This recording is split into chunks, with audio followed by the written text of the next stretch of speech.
আর যেগুলো হাজার হাজার টাকা চুরি করেছে তাদেরকে ব্যাংকে গেলে কি বলে? কি বলে? স্যার।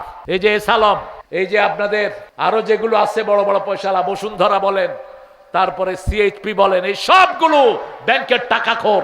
এক একটার পেটে 20,000 30,000 কোটি টাকা ব্যাংকের, ঠিক না ঠিক? এই ডাকেতেরা গেলে কয় স্যার, আর 1 লাখ 2 লাখ টাকা যারা নিছে তাদেরকে দৌড়ায়া ব্যাংক কাহিল করে ফেলে।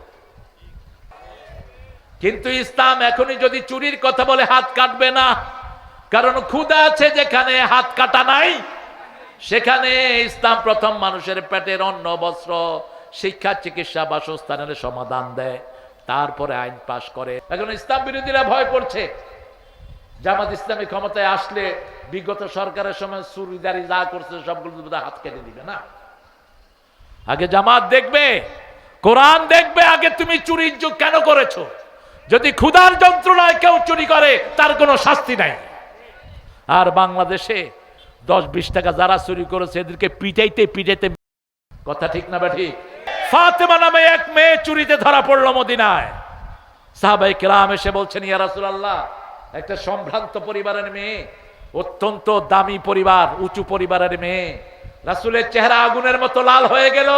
রাসূল বললেন, লাউ কানাত বিনতে মুহাম্মদ ফাতেমা, যদি আমার মেয়ে ফাতেমা হতো তার হাত কাটতে এতটুকু দিতে আমি করতাম না।